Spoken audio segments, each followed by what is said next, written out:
They say every father would die for his daughter. But what happens when the only way to save her is to become everything you once swore to destroy? Before we start, subscribe to my channel, Mafia Hidden Dairy, for more dark, emotional crime stories that make you question your own morality. It was still dark when I heard it, a single knock. Not the kind that waits for an answer, just one, sharp, deliberate. I opened the door, half expecting no one, and I was right. Only a small white envelope lay there, perfectly centered on the doormat like someone had measured the placement. My name, Lucas, written in bold black ink. I tore it open. Inside was a single photograph. Clara, my daughter, blindfolded. A second page, just 5 words. Printed in block type. You have 72 hours.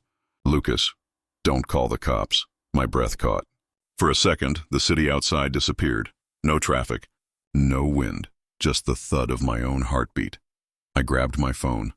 Scrolling through old numbers I swore I'd deleted years ago. First call, Reed. My old fixer, he didn't pick up. Second, Miller, the cop who owed me a favor. Straight to voicemail. I stared at the photo again. Clara's small hands bound. The faint outline of a chair behind her. A dark wall, no windows. This wasn't random. Someone wanted me specifically. Someone who knew who I used to be. I called the one person I didn't want to. Victoria. The phone rang twice before her cold voice answered. Lucas, it's 6 in the morning. What? She's gone. What? Clara? Someone took her? There was a note on my doorstep. Don't play games with me. Does it sound like I'm playing? I snapped. She's blindfolded, Vic. Send me the picture. I'm not sending that over the phone. Then what do you expect me to do, Lucas? You lost her again. That word, again, cut like a blade. You think I'd let this happen? I think trouble follows you, she said, her voice shaking. Always has. I left that life behind. You don't walk away from men like Marcus Vale, she said quietly. Not really. This isn't him. Then who? I hesitated. The note's font, the edges, the paperweight. Something felt familiar, I whispered almost to myself. Someone who knows my handwriting. Lucas? But I ended the call by 7 a.m. I was downtown, standing in front of the Rusted Key, a coffee shop that doubled as neutral ground for the city's old players. Inside, the smell of burnt espresso and lies. Reed finally showed up, wearing the same leather jacket from 10 years ago. Lucas Ward. He grinned. Didn't think I'd see your face again. Cut the reunion talk, I said, sliding the photo across the table. I need a trace, fast. He studied it, whistling low. That's your kid? Just find out who sent this.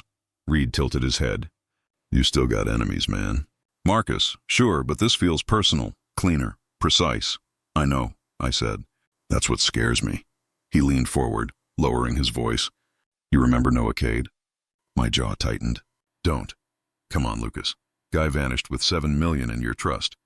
If anyone could pull a stunt like this, he's dead. Maybe, maybe not. I shoved back my chair. If you find anything, call me. Where are you going? To pay someone a visit. Marcus Vale. The name alone made my stomach knot. He was the reason I'd left everything behind. Money laundering, offshore accounts, forged passports. The reason Victoria took Clara and never looked back. Now, 3 years later, I was at his penthouse door, buzzed in by a nervous assistant. Marcus stood by the window, expensive suit. Smug grin. Lucas Ward, the ghost of bad investments. You still deal in ransom, Marcus? I asked. He laughed. If I did, you'd never know. Someone took Clara. His smile faded just a little. You think it was me? I think you'd sell your own mother if the price was right. He walked closer. Listen to me, Ward. I may be a bastard, but I don't touch kids. Whoever did this wants you unbalanced, and I'll bet my empire they already are. I studied him. No lie in his eyes. Just amusement. As I turned to leave, he called out, Check your old accounts. The ones you think are closed. I stopped cold. Why? He smirked. Because someone's been moving your money again. By nightfall, I was home, lights off. Gun on the table. My laptop showed a trail of small transfers, exact amounts. I used years ago when hiding money with Noah Cade. Noah, it couldn't be. He'd vanished in Dubai. Everyone said he died in that explosion. I opened the ransom note again, holding it under the desk lamp. The angle of the letters, the slant on the L, and there it was. So obvious now, I wanted to scream. The handwriting wasn't printed. It was traced by someone who knew every curve of my old partner's hand, I whispered. His name out loud. Noah. The phone buzzed. Unknown number, I answered. A voice I hadn't heard in years said softly. 72 hours. Lucas. Tick-tock. The line went dead. I stared at the photo one last time before setting it on fire in the sink. The paper curled. Blackened, vanished, but one thought stayed with me, pulsing like a heartbeat.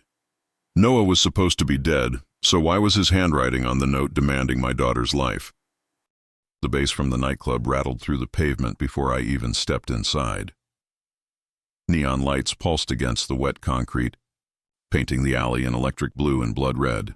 I tightened my jacket and muttered, "You really picked hell to crawl out of, Noah." Inside, the air was thick with smoke and perfume. Champagne glasses clinked. Laughter echoed, but I wasn't here to celebrate. The bartender gave me a once-over. "Looking for someone?" "Yeah," I said, sliding a folded 100 across the counter. "Tall, British, bad taste in friends." He smirked, nodding toward the VIP lounge. "Upstairs, but if you're smart, you'll leave him buried." Noah Cade hadn't changed much. Same sharp suit, same arrogant smirk, like time had been too afraid to touch him. When he saw me, he grinned. Lucas Ward, the ghost himself. I sat across from him. "You're supposed to be dead." He raised his glass. "So are a lot of people we know. Yet here we are. I didn't drink." "You took her. Clara?" he said, pretending to think. "Cute kid. Takes after her mother, thank God." I slammed my hand on the table. "Where is she?" He didn't flinch. "Relax, I didn't take her. You expect me to believe that?" "I expect you to listen before you do something stupid." Again, I studied him. Every word out of his mouth was poison wrapped in charm. He leaned in. "You remember the night at the docks? The deal with Marcus Vale?" My jaw clenched. "Don't bring that up." "Oh, but that's where it all started, wasn't it?" His voice dropped to a whisper.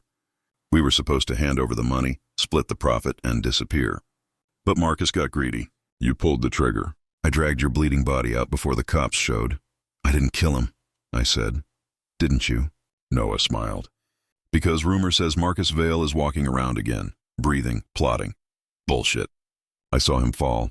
"Yeah, and I saw him crawl." I stared at him, pulse hammering in my ears. "You're saying Marcus took Clara?" "I'm saying Marcus doesn't forget debts. And you, my friend, owe him everything." For a second, I was back there. The smell of oil and salt. The flash of gunfire. Marcus yelling, "You'll regret this, Ward." I'd aimed for the chest. But in the chaos Noah had shouted, the boat exploded. And I'd assumed Marcus was gone, buried in the ashes of our betrayal. Now, hearing his name again, it felt like the grave had opened. Noah poured another drink. "You always thought you could just walk away, didn't you?" The money, the lies, the blood, all neatly folded into the past. But Marcus was smarter than both of us. "If you know where he is, tell me." He laughed. "You think I'd just give that away?" "No, Lucas, I deal in currency and not favors." I leaned forward. "Name your price. You won't like it. Try me. I want my cut. The 7 million you ran off with." My throat tightened. "That money's gone." He smiled. "Then find it." "Because without it, I can't help you." "You're unbelievable." "No," he said softly. "I'm alive. There's a difference." I stood to leave, but his voice stopped me. "She doesn't have much time, you know." I turned. "What?" "Marcus plays long games. He doesn't kill quick. He breaks you first. Why warn me?" He swirled his drink, eyes glinting. "Because if he's back, I'm not safe either. And between the two of us, you're still better with a gun. You always did know how to flatter a man." "I always knew how to survive," he said. "We'll meet tomorrow. Midnight. Same place we buried him." I froze. "You're insane." "Maybe," he said with a grin. "But you'll be there." Outside, the night was colder than before. The harbor lights shimmered across the water, mocking me with their calm. I lit a cigarette, first in years, and watched the smoke twist upward like ghosts. If Marcus Vale was alive, it meant everything I'd buried, every secret, every sin, was clawing its way back. And this time, he wasn't after money, he was after me. I called Victoria. She answered on the third ring, voice brittle. "Lucas, where are you?" "Near the harbor. Did you find him?" "Yes. And?" "He's alive." Noah. Both of them. She went silent, then quietly. What does he want? I stared at the dark waves. Punishment.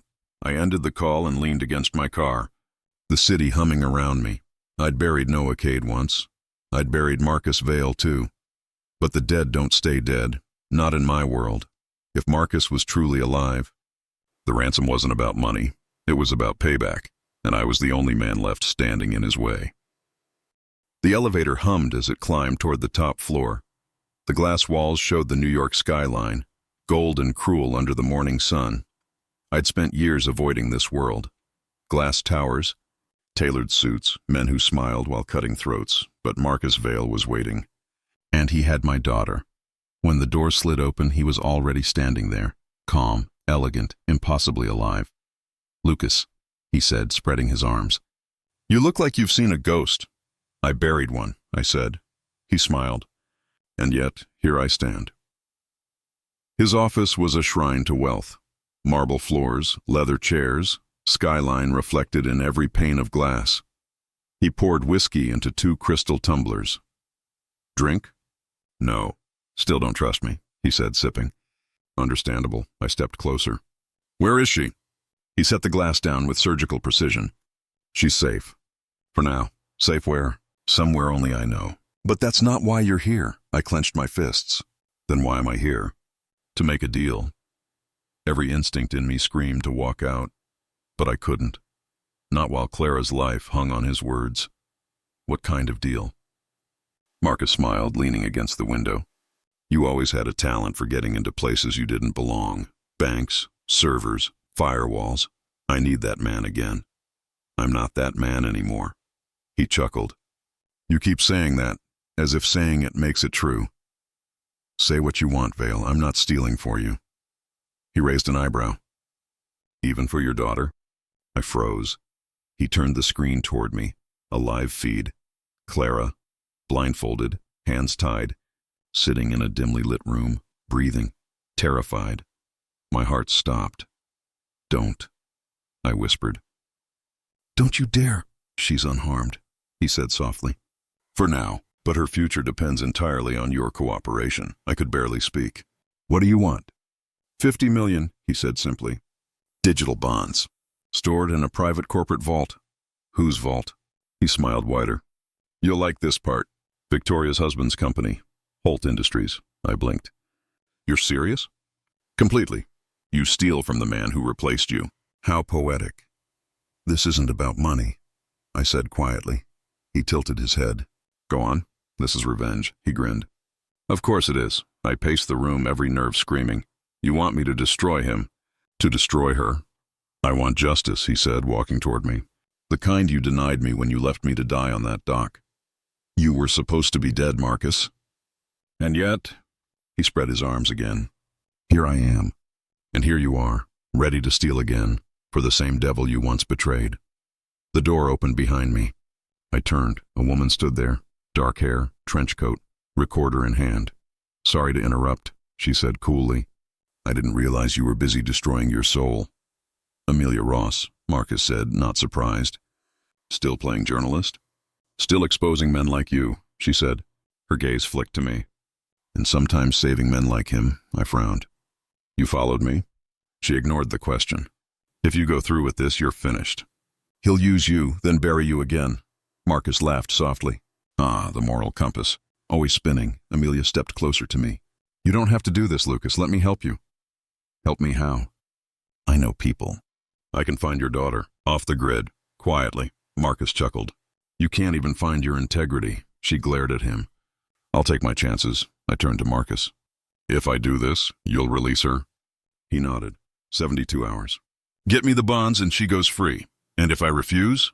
He smiled, a slow, deliberate cruelty. Then you'll know what it's like to bury someone you love. I felt the world tilt. Every lie, every betrayal, every ghost came crashing down at once. Fine, I said finally. I'll do it. Marcus's grin widened. Welcome back to the family, Lucas. Amelia caught up with me in the lobby.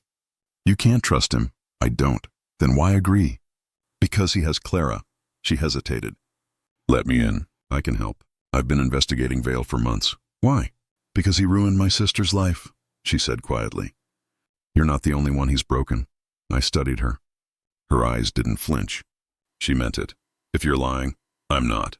I exhaled, the weight of the deal pressing down like chains. Then we do this my way, she nodded. Where do we start?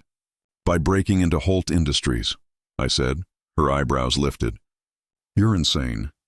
Maybe, I said, stepping into the cold air outside. But I'm a father first. As I walked into the city, my reflection flashed in the glass towers, the man I swore I'd never be again staring right back at me. To save my daughter, I had to become a thief again, for the same devil I once betrayed. The night swallowed the city whole. From the rooftop of Holt Industries, Manhattan looked like a circuit board, lights pulsing, alive, dangerous. Noah stood beside me, face half lit by the red glow of a distant antenna. He said, "You remember the code for the firewall?" "I wrote it," I muttered, adjusting the earpiece. "It's still my code," he smiled faintly. "Then let's hope you were smarter than you thought." Inside, everything was glass, chrome, and silence. Amelia's voice whispered through the comm. "You've got 7 minutes before the next patrol passes." "Copy?" "Copy," I whispered. Noah smirked. "You always liked working under pressure. Shut up and keep moving." We passed through biometric locks and motion scanners. My hands moved automatically, muscle memory from a life I'd buried years ago. I never thought I'd be back here, hacking, stealing, surviving. But for Clara, I'd do worse. In the control room, the servers glowed blue, humming like trapped thunder. 2 minutes, Amelia warned. I slid the drive in. The system hummed. Almost there. Noah leaned against the wall, watching me. "Funny, isn't it? You, me, back in the game. Like nothing ever changed." "Everything changed," I said. He nodded slowly. "Yeah, especially me." There was something in his tone. Final, quiet. "What are you not telling me?" He sighed. "I'm dying." I froze. "What?" "Pancreatic cancer. 6 months, maybe less." I turned to him, disbelief burning through me. "You're lying." "No," he said softly. "That's the one thing I'm done doing." My throat tightened. "Then why do this?" "Because I owe you," he said. "And because I already betrayed you once." "What are you talking about?" He looked down. "When Vale came for you years ago, I sold you out. I told him where you'd run. I thought he'd let me live if I did. He didn't. He left me bleeding on that dock." Rage surged through me. I know," he interrupted, voice cracking. "I know. You had every right to kill me, but now, maybe this makes it right." "Nothing makes it right," I said through my teeth. "Nothing," he nodded, eyes empty. "Then let me die trying." The download finished. I grabbed the drive and said, "Let's go." But when I turned around, Noah was gone. "Noah?" Silence. Amelia's voice crackled. "Lucas, what's happening?" "Your signal's bouncing." "He's gone." "What do you mean gone?" "He took the data." "Wait, what?" "Why would he?" Then the alarm screamed. The corridor flooded with red light. Security doors slammed shut. Through the glass walls, I saw figures, Marcus's men, armed, moving fast. "Damn it." "Noah," I hissed. Amelia's voice shouted in my ear. "You've got to move! North stairwell now!" I sprinted through the smoke, dodging between flashing beams of light. Bullets cracked the glass behind me. One grazed my shoulder. White heat, sharp pain, but I kept running. Amelia's car screeched up as I burst through the loading bay door. "Get in!" I dove inside. The car fishtailed, speeding into the night. I clutched my bleeding arm.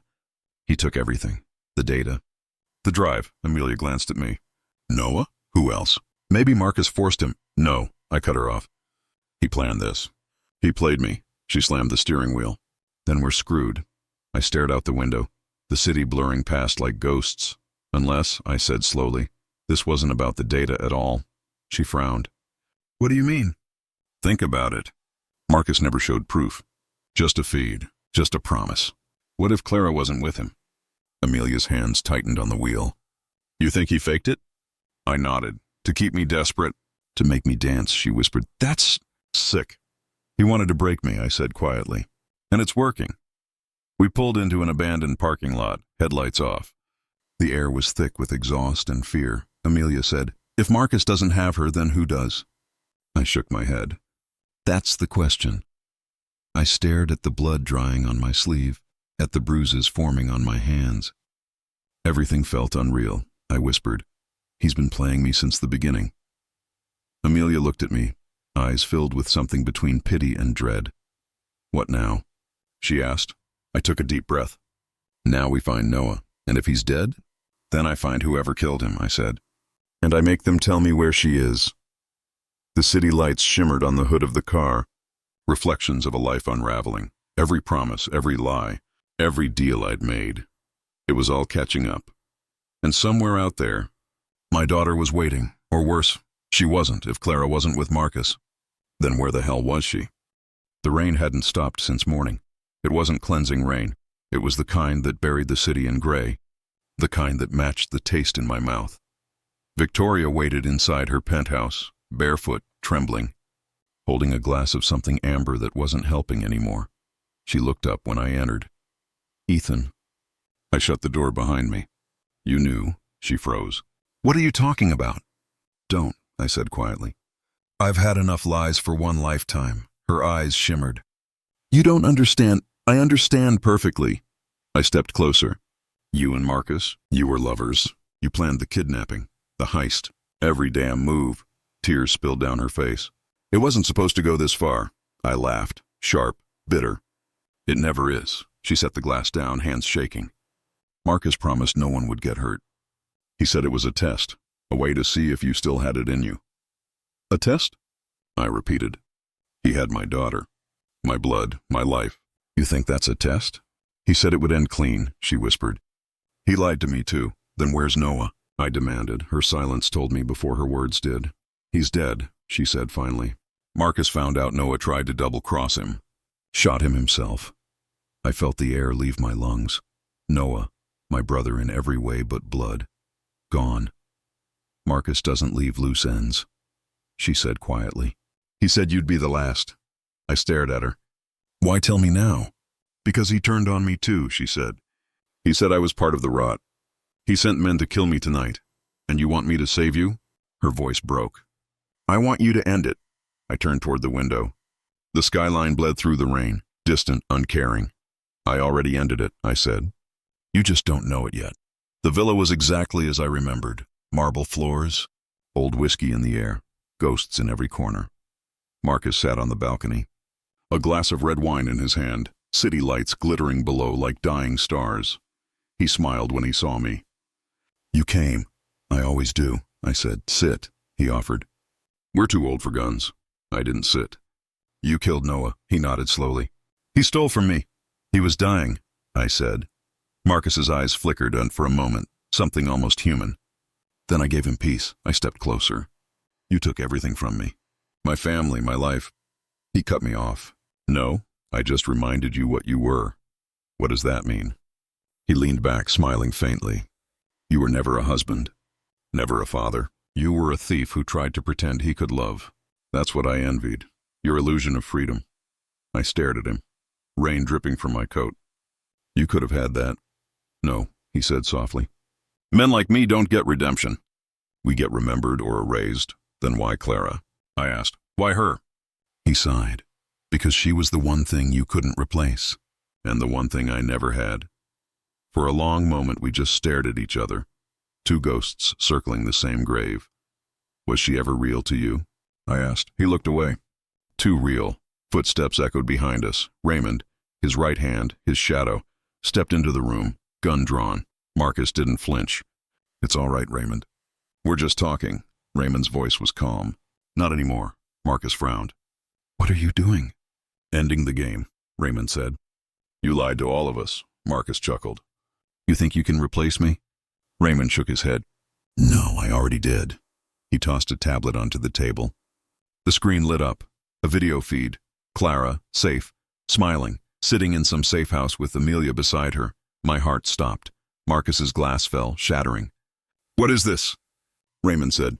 The girl was never yours to take. Amelia kept her hidden from the start. Marcus Vale, you've been chasing a ghost. Marcus looked at me, eyes wide, trembling for the first time. You knew? He whispered. I shook my head. No, but now I do. He stood desperate. Ethan, wait! I turned to leave. Please, he said. Don't walk away. I paused at the door. You wanted truth, Marcus. Here it is. I became you to save what you destroyed. He sank into his chair, silent. The rain roared outside. When I looked back, he wasn't the devil anymore, just a man drowning in everything he'd built. Outside, the night smelled of wet earth and gasoline. Raymond lit a cigarette, offering me one. I shook my head. "I'm done burning things," he nodded. "She's safe. Amelia's waiting." I looked out at the horizon. Dawn cutting through the last of the storm. For the first time in years, I felt nothing. No rage. No fear. Just the hollow echo of survival. When I finally saw Clara again, she ran into my arms without a word. Her heartbeat was real. Her warmth was real, but I wasn't. Not anymore. She asked, "Is it over, Dad?" I smiled faintly. "Yeah, baby, it's over." But in my mind, I heard Marcus's voice. Soft, lingering. "We're never free, Ethan. We just trade cages. I didn't save my daughter from the devil. I became the devil to bring her home. But maybe that's the price of love."